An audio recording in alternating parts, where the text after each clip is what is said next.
Welcome to Business in Heels podcast, the podcast that inspires and educates women in business globally to succeed. Now over to your host, Anne-Marie Cross. So welcome to another episode of Business in Heels podcast, a very special episode, part 2, where we go behind the scenes with authors of Business in Heels' second book, where we get to hear a little bit more about their story, what inspired them to share, and all of that. So welcome, Lisa.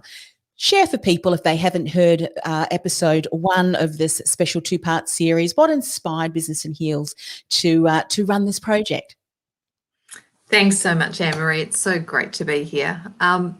Look, everybody has got such an amazing story to tell. And I really think, after the last year we've had of COVID, we realised just how powerful that is as a motivator for people, how it enables so many people to get through the day-to-day. Suddenly they can relate.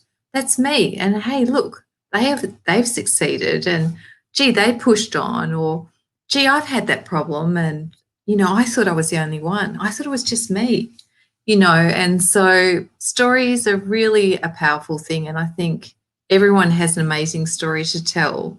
And if people are feeling a little bit down, or they're feeling like, they've got a really big challenge, just reading these stories in the book it's just fabulous. It's uplifting, it's motivating, it's encouraging. And at the end of it, we want women to succeed, and that's a big part of what it's about. Yeah, I love that. One of the things that I read as part of this project, and particularly even the previous book, was one of the comments you received from one of the readers was a mother who read the stories. She said, I'm going out and I'm grabbing another copy for my daughter because I really want her to read the stories. There's nothing more powerful than reading a story of someone who's gone before. And I love how you've said, Lisa, that sometimes we need to hear these stories because it plants in us to see that, hey, if it's possible for her, it may just be possible for me too. And one of the things we heard from some of the authors previously, and again, we're going to hear from some of the additional authors in a moment, was I didn't think initially that my story was worth sharing. And you've probably found through the authors that you've worked through in this project, and of course the book is called Rise Above, that there were many stories that moved you. I wonder, through this project, what would be one greatest insight that you've taken away from a culmination of these stories in the situation that we've just said we found ourselves in now? But what were the greatest takeaways for you? Was there something that really stood out for you in the culmination of these authors' stories? Oh, look, I think when you get to read them in their entirety, they're all very, very different. But you gave me goosebumps before because it's that ability to share and on-share to others the thought, the idea, and getting people changing lives. I guess that's what gives me the little shiver. It makes a difference to people. And so, when you talk about the culmination, it's that striving for and persistence and not giving in, that clarity of purpose that maybe they didn't have to start off with, but they all arrived over a course of time. And I think, when you read that and you share that with others, it's so very, very powerful. Yeah, well, thank you, Business in Heels, for championing this project and, of course, bringing together an incredible group of women who are now going to share their stories. So, Annie, perhaps we can start with you. Let me bring you up here and share a little bit about your story. But firstly, what inspired you to say yes to, I'm going to put together a chapter in this book? Hi, Anne-Marie. Thank you for having us all on. It's terrifying but great to be here.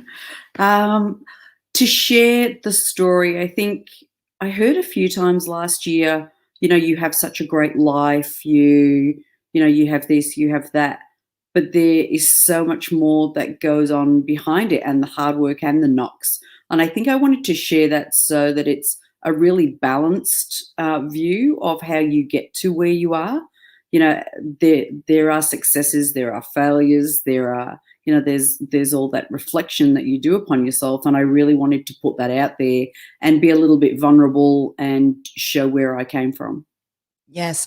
I love that you've mentioned the vulnerability piece, because time and time again, some of the things that I've heard, and even through the other authors that we've had the pleasure of speaking to, that it is the vulnerability and sharing that story that really plants that seed of hope and possibility in the lives of others.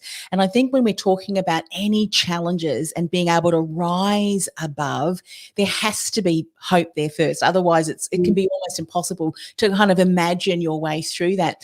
When you think about that storyline that you wanted to share with others, when you look back onto that, hindsight is such a wonderful teacher.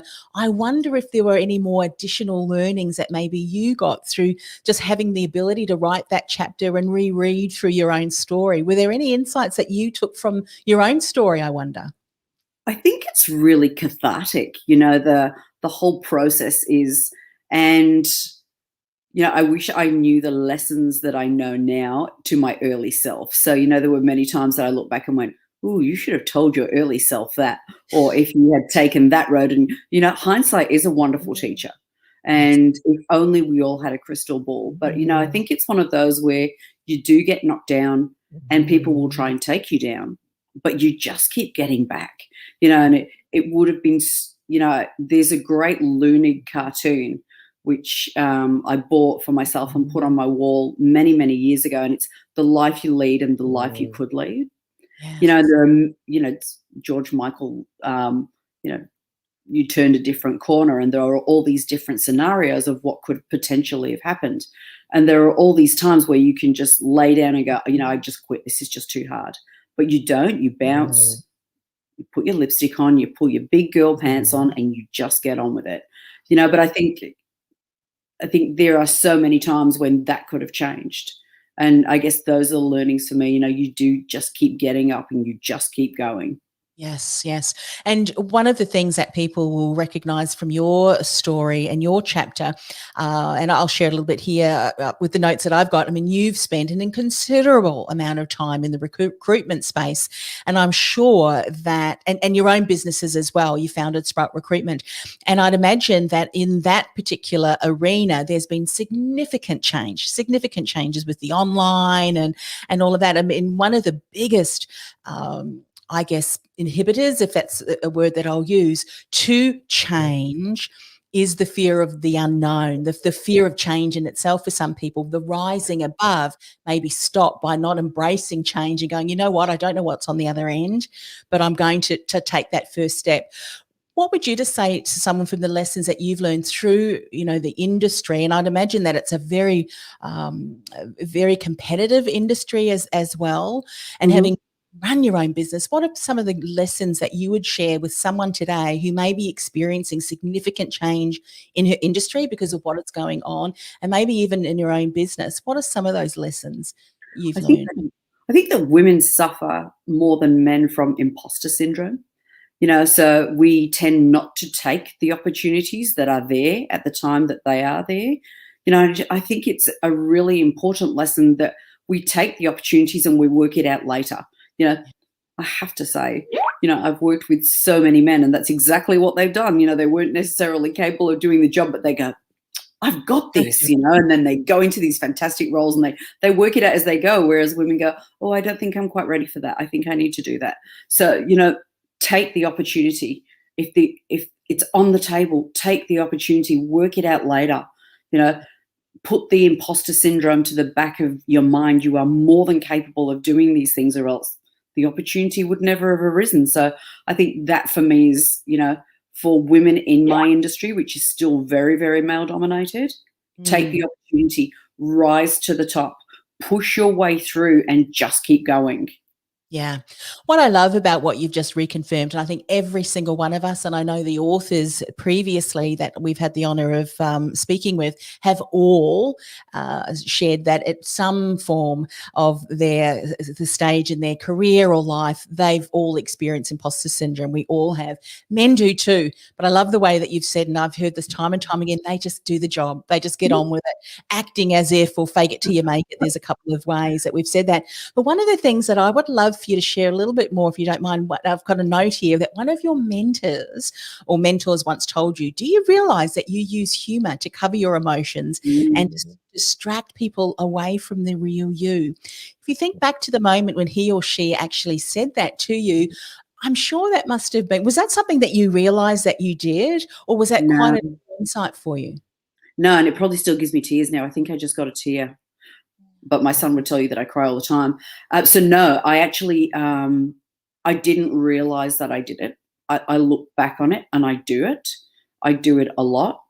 The funny thing about it is my son actually read that piece of the book the other day and said, I've just realized that I do this too. So it's obviously a family failing, but I had no idea, all the way through school, jokester, prankster, life of the party, bit of fun, blah, and I have used that humor to deflect from the really tough times, when things were really, really miserable. And I still do it. But I think the difference now is that I absolutely 100% know that I'm doing it. And when I slip into that behavior, I can monitor where I'm at and then bring myself forward again. Yeah. Why I asked that, and I'm thank you very much for sharing that, because this may bring an insight to someone who maybe uses humor or so forth to, well, in that instance, maybe deflect a little bit. But I also like to think of it as a way to be able to, I call it changing state, but that it gives you an opportunity to perhaps separate yourself and then look, well, I can make a choice. I've got a choice to be able to do A or B, and I think in situations where there is such a challenge, and I'm sure for the last 12 to 14 months, every single one of us has been through a significant challenge. We all have various coping mechanisms. Yours may be humor, but what's really important at that we allow that to be a place of exploration and discovery, curiosity. What can I learn from this so that we don't get stuck in that cycle?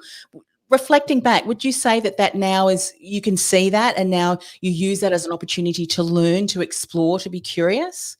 Absolutely. And it's funny, we're talking about, I think you have to be curious, about yourself, about everything.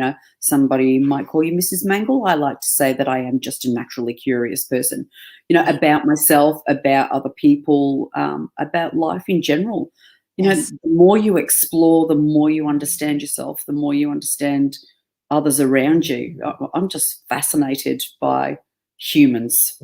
We are very interesting creatures, and some people are more interesting than others, and sometimes not in our way. But anyway, look, we've loved that. Thank you for sharing that, and do stay on the line, Annie, because towards the end, when we get to the end, we'll do a bit of a round robin, and everyone can share one more insight as they leave. So, Kim, let's bring you onto the floor here to share a little bit more about what inspired you to share your story. Incredible. Oh, thanks so much, Anne-Marie.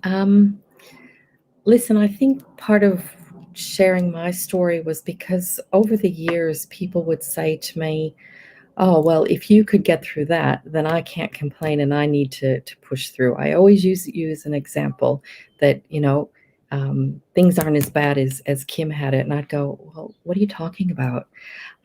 So it dawned on me that not only had I not, but my family had not really confronted or come to terms with the situation that I went through. And it was kind of like, yep, okay, that was a little speed bump in our history, and we'll just get on with it. And so there was a little bit of maybe post-traumatic stress. So writing the chapter was very cathartic. And as a matter of fact, when the books arrived last week, my husband and son hadn't read the chapter, and my husband read it and was quite emotional. And he said to my son, you have to read this. And so he read it, and he came up to me in tears and said, why did you make me relive that? But it was then we were able to sit down and talk and go through it and say, okay, yeah, we're all okay. Yeah, I love that. And, similarly to what we asked Annie, reliving that, or reliving, telling your story allowed you to then to speak about that to loved ones, to your family. And I think for people who may be experiencing something right now because of what's happened in the last 12 to 14 months, if you think back to when you were sharing or going through those particular circumstances, which of course you now write about in your chapter, thinking that now you've been able to heal from that, to deal with that, to heal from that, and now be able to talk about that with your husband, with your child, must be incredible, because there's lessons through that. Even though there's some hardships, some challenges, there are real lessons that you can impart to other family. Yes. Absolutely. I think, kind of like Annie, I learned that I deal with things with humor. And so long as I was joking around and focusing on something else and staying positive, that I didn't have to think about the reality. And since the surgery, there'll often be times where we'll make a joke about it, and, the kids will, because my surgeon said, you are now officially an airhead because your head has been opened and air got into it. So now you can claim that title.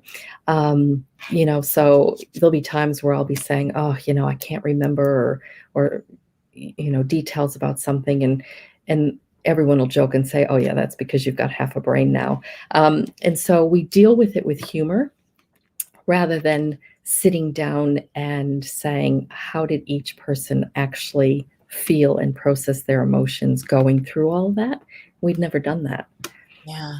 And, I think if you speak to people who are involved in, situation, of course, let's share a little bit about your story, if you will, because people have heard a little bit about but do you want to just reflect, give the snapshot version of what actually happened to you so people can get some context?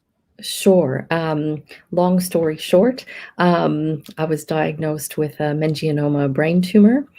And literally the diagnosis was on a Tuesday and I was having surgery on the Friday, or I was at risk of having a major stroke because of what the tumor was doing and how it was growing.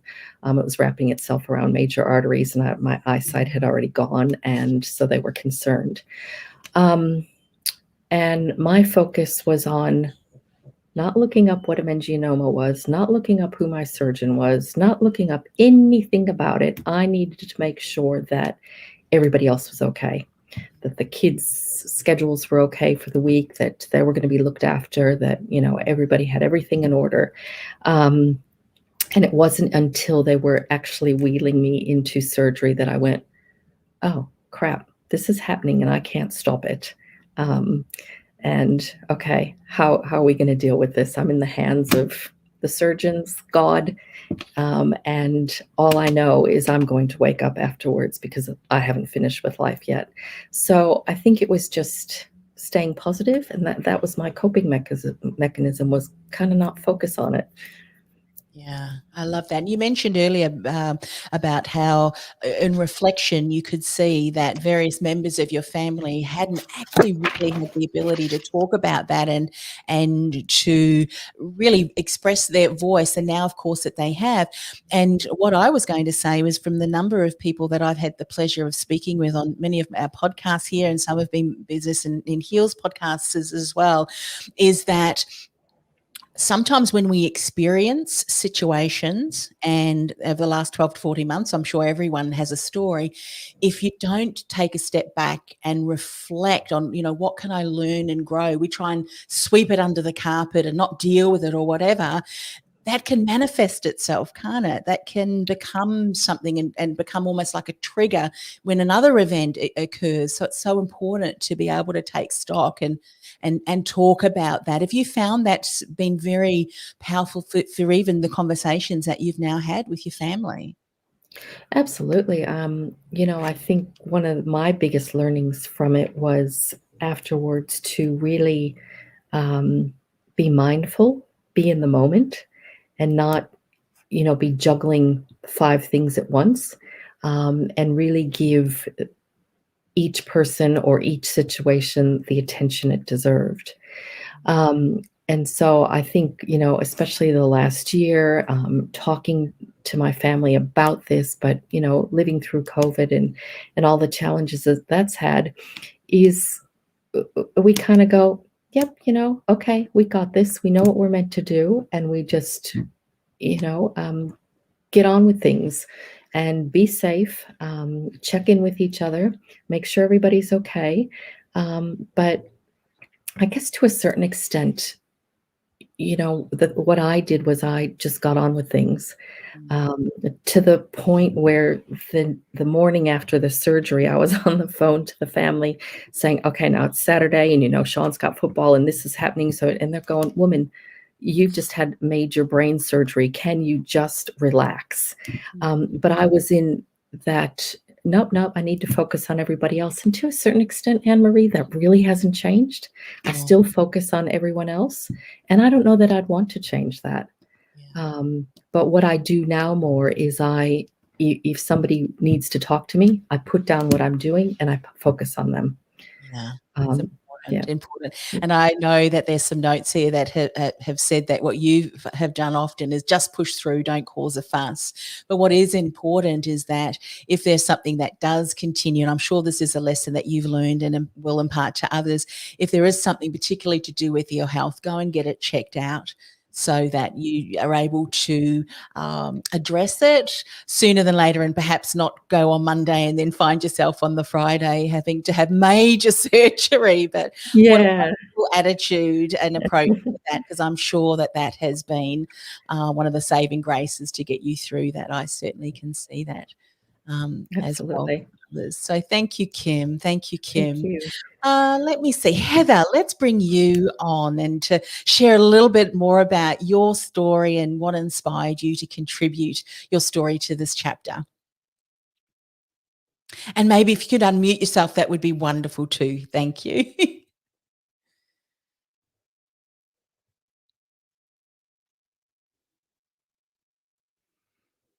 At the bottom, you should see a little mute button above your microphone. Just click that. Yep, I got it. I'm so sorry about that. I should be experienced with this stuff because I do Zoom sessions every week, I think, or several a week. So I guess I'm a bit nervous. So that's all right.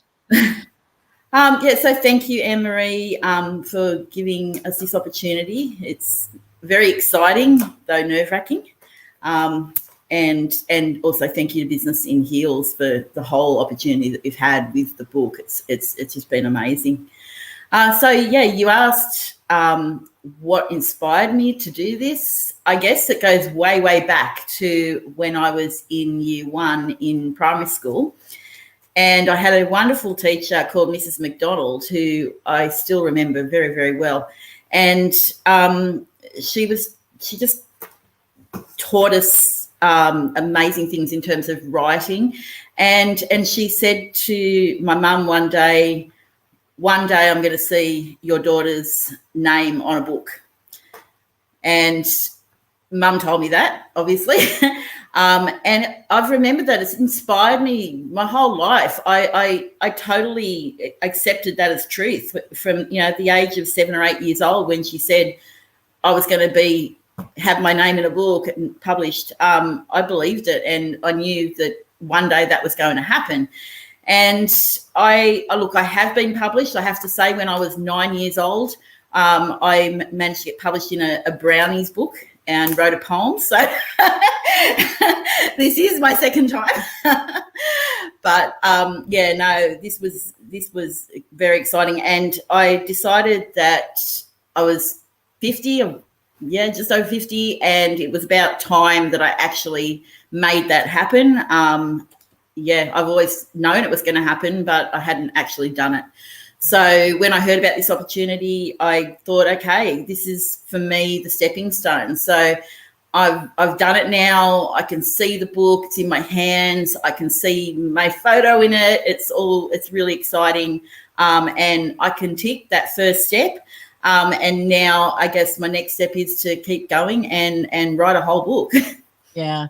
What's wonderful about contributing a chapter to an entire book whose title is, Rise Above. You know that you're going to hear stories of how others have overcome challenges, and we've heard, the transparency or vulnerability. And, there are things that I'm sure that you've gone through, Heather, in your life, which maybe at the time you think, well, we just get on with business or just get on with it, of course. But really your story and the insights that you shared could just be the difference between someone just about to give up, to say, from a dream or whatever it may be. They think, well, this is just impossible for me.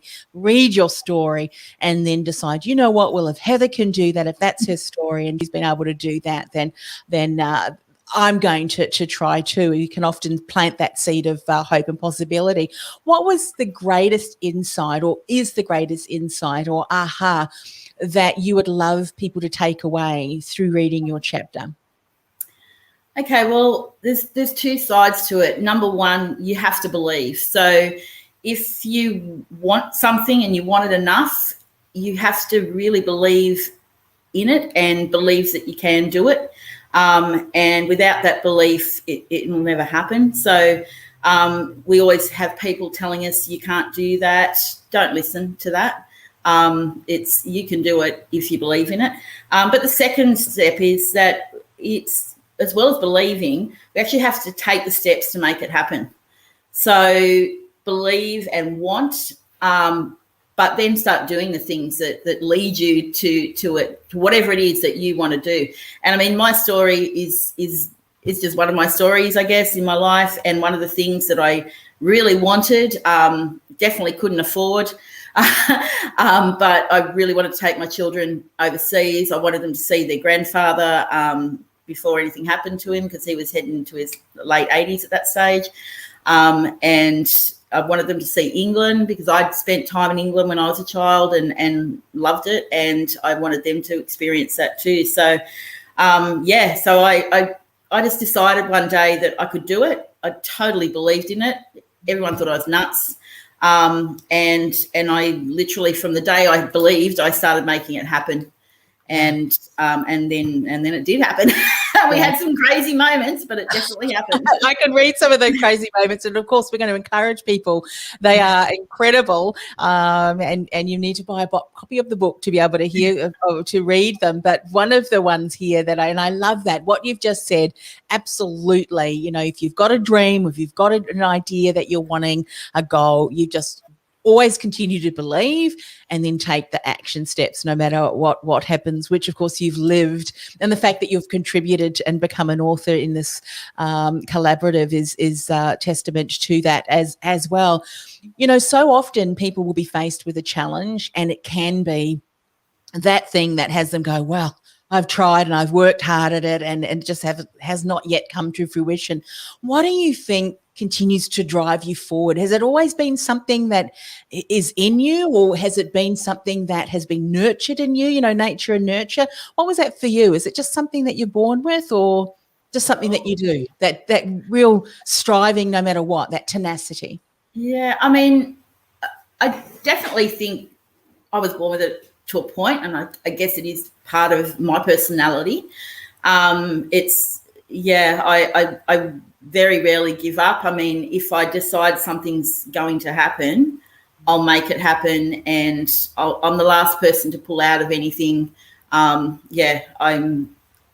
is me, and it's been me, I guess, since I was a child. But I also learned to develop it and believe in it, I suppose, as I got older. So I learned to. Oh, now I've lost track of what I was saying. No. Why I say that that's so important, because at the moment there are many businesses, many individuals around the world who are faced with, well, what's next? What is next? And some of the things are out of their control. Like, for instance, here in Melbourne, we're back into a lockdown.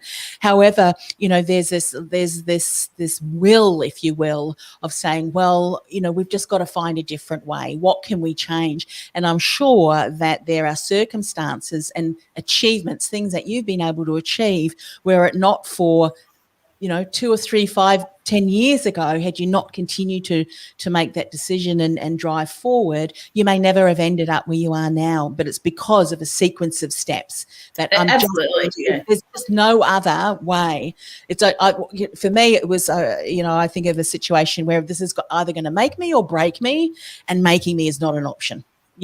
Breaking me is not an option. So, it sounds like you've really got an attitude of that too. I don't have the answers, but I know that I'm going to keep moving forward because this is really what I want to achieve.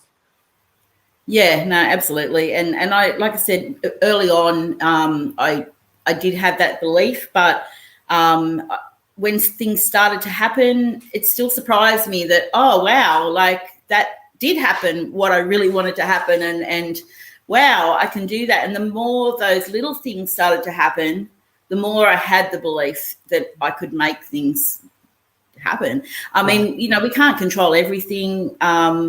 You can't have everything your own way. But if you really want something and it's a good thing and the right thing, and you believe in it enough, then I think anyone can make things happen. So it's just finding that belief and that belief in themselves, which a lot of people don't have. Yeah, absolutely. I love that. And we need lots of that moving forward for sure. All right, Di, let's speak to you about your chapter. What inspired you to contribute? And we'll just get you to pop yourself on mute, off mute, so we can hear you. Di. Probably two things with me. I think it was more the struggles I'd been through with the business and personally, and personal loss and things like that.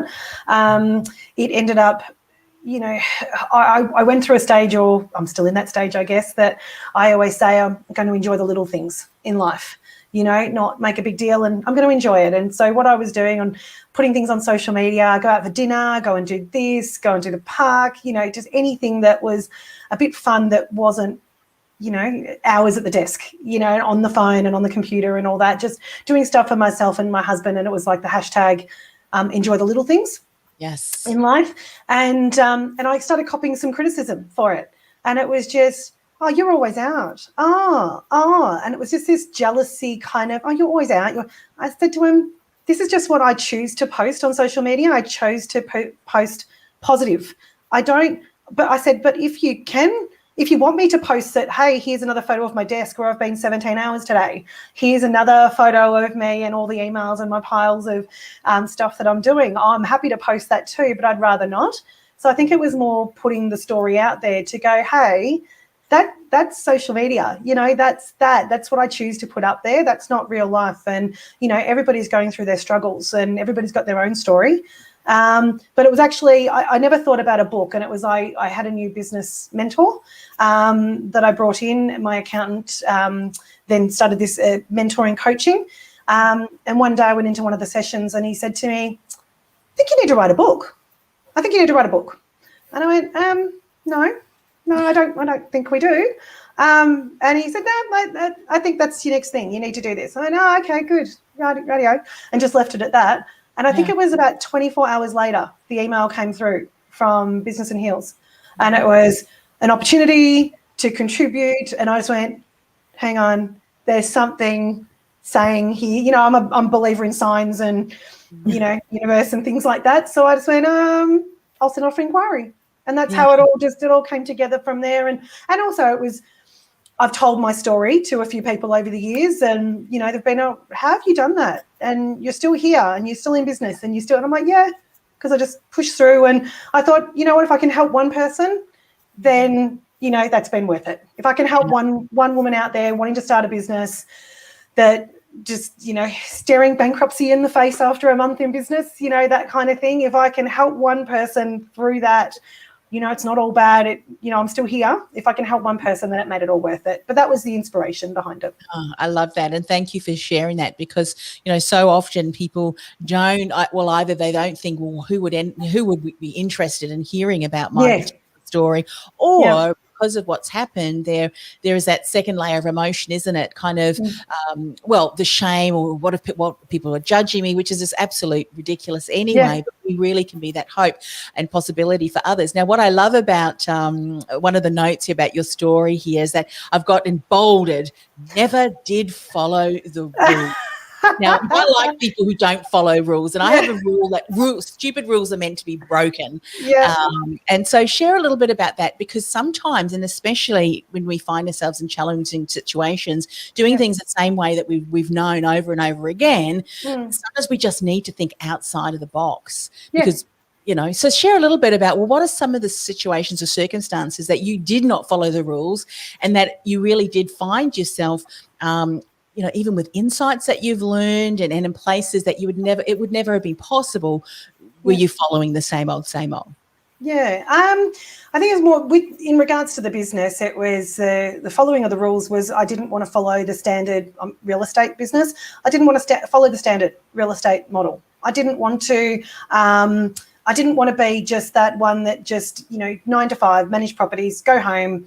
Not that a lot of, I'm sorry, I'm going to correct that. Property managers don't go home 9 to 5. Sorry, I shouldn't say that. We are pretty much switched on to our emails all the time. But I didn't want to be the traditional real estate model that you just did, rentals, sales, and that was it. There was no looking outside the box in that regard. So it was just more, I looked at things and opportunities came to me because I'm very service orientated, that my focus is just to help people. And that's really what I want to do. And people were coming to me with opportunities to say, can you do this? Can you do that? One of them was an Airbnb. Can you manage my Airbnb for me? I went, haven't done it before, but yeah, sure. Why not? So it was more that I broke the rule of the traditional model because people were managing their own Airbnbs. And so I broke the traditional model of that I had a look and there was not a lot of people doing it. There's a few more people now, real estate and property managers doing it now, but it was more I chopped and changed across to what suited the client. And it wasn't necessarily about me. It was about what suited the client, what they wanted. So it wasn't following the traditional rule in that respect. But I think it was also things like, I guess in my personal life, it was like there was always the rules were set down. I'm like, I'm not going to do that. No, I think I'm going to get up. I've never left home before. I've never traveled. I've never done anything. But I'm just going to up myself up and move to the other side of the country because that seemed like a good idea, So, and then I ended up in the other side of the country, and then I ended up in another state, and I did 5 interstate moves in how many years? In 8 years or something like that. I did 5 interstate moves because I couldn't settle. I couldn't find my groove. I couldn't, find where I needed to be. And it was back home in Melbourne. But it was not following the rules. That people say, you need to get a job and you need to do this and you need to do that. And that's what I kept getting told. No, I'm going to go out there and I'm going to go and buy that business. I lost my job and I went, I'm actually going to go and I think that business is for sales. I'm going to go and see what I can do about that. And it just wasn't following the general pattern that I kept getting told that I had to follow, if that makes sense. What I love about that, and it reminds me of one of my mentors once saying, how you do life often in one area of your life is often a reflection of how you approach things in other areas of your life, how you handle time, money, that kind of thing. And so I love that you've reflected how you approached real estate is how you approached other areas of your life too. And so often that can be your MO, your modus operandi, which can also be some of the ways that you address challenges. So I wonder if you were to leave one insight with someone who maybe have worked really hard over the years to build their business, yet because of something that's happened, they now find themselves, at the brink of bankruptcy, or maybe you're experiencing that. I mean, you've lived through that yourself. What would be one thing that you would share with him or her that really can help them pull through and say, you know what, this isn't the end. This is just a stepping stone for you. But these are the things that I want to remind you of as you're moving forward from this. Trust yourself. Trust yourself 100%. If you've got the, you want to get into doing this, and even if you don't follow the rules, 100%, follow the rules that you need to follow. But if you don't follow them 100%, but trust your gut, trust yourself, because what happened with me was I trusted the wrong people. I trusted the wrong people with advice. I went the wrong way. I went, I think I need to go this way. And, it was, and sorry, if I can just take one little step backwards with the not following the rules also, the traditional model was I moved my business to a home office 5 years ago.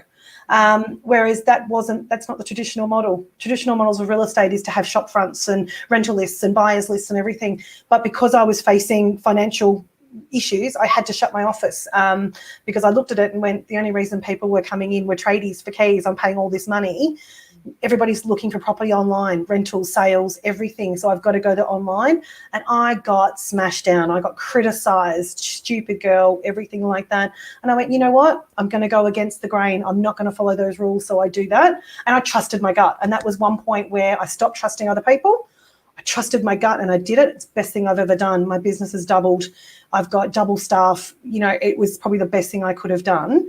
But also the other piece of advice, which is behind me here, is that was my other one, is the greatest pleasure in life is doing what people say you cannot do. Yeah, I know. That's my motto Now looking behind me. back, so many more people are working from home. Yeah.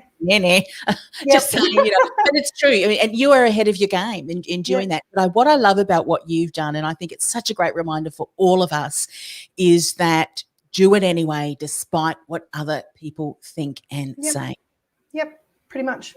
Yeah, absolutely. Di, thank you so very much for sharing your insight and your story there. I'm going to bring everybody back on, and I really enjoyed speaking to all of you. But maybe we'll go again around to each of you, starting with you, Lisa. What would be one final insight that you would share? And then, of course, what I'd love you to do, Lisa, is to share how people can grab a copy of the book, where to go, all of that good stuff too. But first, what's the last insight you'd want to leave with people? That you can do it. Whatever you're dreaming of, have a go. Just have a go, and and if you need a bit more motivation, read some of these chapters. Yes, and how can they get a copy of the book, and not just one copy, but a number of copies, so that you can send that to your girlfriend, to your business partner, and people that can certainly benefit? What's the best way, Lisa, for them to get a couple of copies? Yeah, a couple of copies for sure. So www.businessinheels.com. and you'll see it on the website. So come on down. Good. Actually, has any of you ladies, if you haven't, that's okay, got a copy of the book to hold up? Because sometimes it's good to be able to see a copy of the cover. Thank you. Snap. All right, Annie, what would be one last insight that you would love to share with people today? Have fun, enjoy yourself, work hard, and as my mother taught me, be as happy to do the work as you are to receive the paycheck. Yes, so good. So good. Heather, what about you? What's one last insight? And unmute. I've done it again. I can't believe it. Believe and take the steps to do what you want to do. And also the other message, I guess, in my story is one as a mother in business, and it's very, very hard, but at the same time, don't expect to be super mum, and just have fun with your kids, and you'll get through your business, and like I said, just believe. Yeah. Fun is so important, so important. It's actually one of my core values, so I'm 120% behind that. Kim, what about with you? What's one last insight? I think life is short, and you don't realize that until you're given a second chance. And like a few of the others have said, I enjoy the little things in life, going out for a walk and looking at flowers and smelling the fresh cut grass and really savoring those moments. And I think instead of rushing through life, we've got to slow it down and just enjoy every moment, every obstacle, every joy, and look at it all as a growing opportunity. I so agree with that. And I think the simplest things in life, like going for a drive past 25 kilometres to the beach or the bush and just looking at a field, is so. But what it reminds us is that how often we take the smallest things for granted, yet they are the most important things to us. So that's right. Never take one day for granted. I love that. Di, what about you? What would be one last insight you'd like to leave with people today? I think it's just what I said, because I just believe it. A couple of little things that I said, like enjoy the little things in life, that I've learned that it's not just, busting my gut at the desk 17, 18 hours a day. Enjoy the little things, but also, trust and believe, that gut. We've all got it. When you've got a bad gut feeling about something, just trust believe in that. Yep. Yeah, love that. Well, thank you, ladies. You're all an incredible inspiration. Thank you for saying yes to yourselves and sharing your chapter. I know that this book is going to make such a difference in the lives of many, many people. So thank you once again. Thank you. Thank you. Really appreciate it.